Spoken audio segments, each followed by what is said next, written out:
সংসদে আমার শেষ দিন। ধন্যবাদ দিদি, ধন্যবাদ ঘাটালবাসীকে। সব জল্পনার অবসান। সমাজ মাধ্যমে সংসদের ভিডিও পোস্ট করে নিজেই জানালেন সে কথা।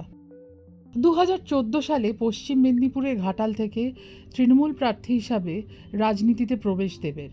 সিপিআইয়ের প্রার্থী সন্তোষ রানাকে বিপুল ভোটে হারিয়েছিলেন তিনি। 2019 সালের ভোটেও এই ছবি বদলায়নি। দ্বিতীয়বার ঘাটাল থেকেই বিপুল ভোটে জয়ী হয়েছিলেন দেব। ঘাটালের তৃণমূল সংসদের বিরুদ্ধে সেবার বিজেপির প্রার্থী হিসাবে দাঁড়িয়েছিলেন প্রাক্তন আইপিএস অফিসার ভারতী ঘোষ। রাজনীতি থেকে সরছেন দেব। বহুদিন ধরেই এই প্রশ্নে সরগরম রাজনীতির ময়দান এবং অবশ্যই টলিপাড়া।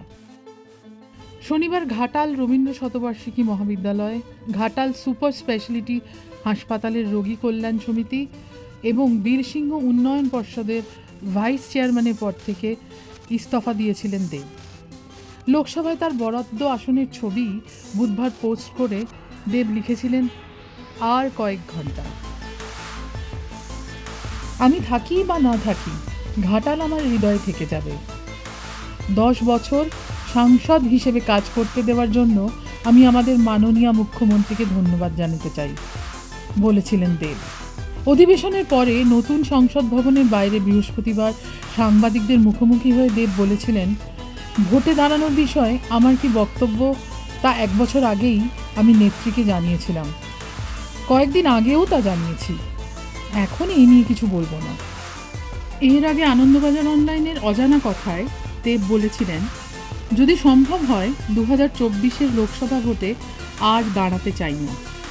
তিনি বলেছিলেন, 2014 সালে যখন রাজনীতিতে এসেছিলাম তখনকার রাজনীতি আর 2021 রাজনীতির মধ্যে আকাশ পাতাল ফারাক। রাজনীতিতে এখন রাজ আছে, কিন্তু নীতি হারিয়ে গেছে। এবার সেই ইঙ্গিতই স্পষ্ট করলেন দেব।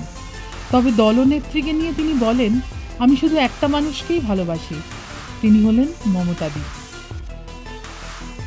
সিনেমা হোক বা রাজনীতি, বারবার প্রথা ভাঙার দৃষ্টান্ত রেখেছেন দেব। অভিনেতা যশ যখন বিজেপির হয়ে ভোটে দাঁড়ান, দেব তাকে ভাই সম্বোধন করে স্বাগত জানিয়েছিলেন। রাজনীতির ময়দানে যা এক কথায় বিরল। অন্যদিকে প্রজাপতি ছবিতে মিঠুনের সঙ্গে অভিনয় নিয়ে আনন্দবাজার অনলাইনকে দেব বলেছিলেন, দেখো, রাজনীতি এমন একটা জায়গা চলে গেছে, সব জায়গায় রাজনীতি ঢুকে গেছে। হ্যাঁ, বাট কিছু কিছু জিনিস আমার মনে হয় কি, আমি এবং মিঠুনের, যেহেতু we are both representative of individual party, উনি একটা বিজেপি রিপ্রেজেন্টেশন করছেন, আমি টিএমসি কে রিপ্রেজেন্ট করছি। তো আমার মনে হয় কি, আমরা যদি একটা ভালো মেসেজ দিতে পারি, আমরা যদি ভালোভাবে বাবা ছেলের মতন কাজ করতে পারি, it's a very good message. প্রজাপতির সাফল্যের পরে বাঘাযতীন ছবিও দর্শকের মনে জায়গা করে নিয়েছিল। দেব প্রধান ছবিতে পুলিশ আধিকারিকের চরিত্রে অভিনয় করেছেন, যে দুর্নীতির বিরুদ্ধে রুখে দাঁড়ান। দেবের আগামী 2টি ছবি খাদান ও টেক্কার কাজ চলছে জোর কদমে। প্রযোজনা সংস্থা ও অভিনয় মনোনিবেশ করতেই বোধহয় দেবের এই রাজনীতি থেকে প্রস্থান।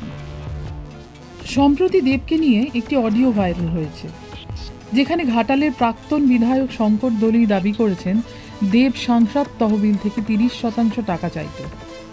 পরে শঙ্কর অবশ্য জানিয়েছেন ওই কণ্ঠস্বর তার নয়। এই বিষয়ে তৃণমূল মুখপাত্র কুণাল ঘোষ বলেছিলেন, দেবের ভাবমূর্তি নষ্ট করার চেষ্টা হচ্ছে, সে কারণেই কেউ একটা এরকম অডিও ক্লিপ বানিয়ে বাইরে ছড়িয়ে দিয়েছে। গরু পাচার মামলায় ঘাটালের এই সাংসদকে তলব করেছিল ইডি। দেব কাটমানি খায় না, বরং দেবকে সামনে রেখে কাটমানি খায় দলের অন্য নেতারা। দেবের বিরুদ্ধে কাটমানির অভিযোগে বিস্ফোরক মন্তব্য করেন দেবের ভাই বিক্রম অধিকারী। এমন কিছু দলের কাছে চাইনি যেটা না পেয়ে অন্য দলে যাব, দলবদল প্রসঙ্গে আনন্দবাজার অনলাইনকে বলেছিলেন দেব। আমার প্লাস পয়েন্টটা কি হয়েছে, আমি যেটা আমি যতটুকু বুঝি, কি আমি আজ পর্যন্ত কিছু চাইনি দলের কাছে, যে আমার এটা দাও, আমার এটার দাবি, বা আমি এটা করতে চাই, একটু হেল্প করে দাও। তো আমার সেই জন্য আমার যে অনেকজন ভাবে না, দেব হয়তো মাঝখানে এটা দেব বিজেপি জয়েন করছে, এটা হলো তো শুভেন্দুর সঙ্গে মিটিংও হয়ে গেছে তো। হ্যাঁ, তাই তো বলছি। এবার আমি সেটা একটু ক্লিয়ার করতে চাই কি, আমি এমন কিছু দাবি করিনি আমার দলকে, সেই দল আমাকে না বলেছে যে আমি অন্য দলের কাছে যাবো। পুরোটাই তো পাওয়ারের নেশা, মানে পলিটিক্স হচ্ছে একটা নেশা, একটা পাওয়ারের নেশা, একটা কে কোথাকে না এটা দিচ্ছে না দেখাচ্ছে। আমার মনে হয়, আমি ভুলও হতে পারি, আমার নয় কি আমার সবটাই ঠিক। সূত্রের খবর 2021-এর লোকসভা নির্বাচনে বিজেপি সাংসদ হিরণ চট্টোপাধ্যায়ের বিপক্ষে দাঁড়াতে বলা হয়েছিল দেবকে, তবে দেব রাজি হননি।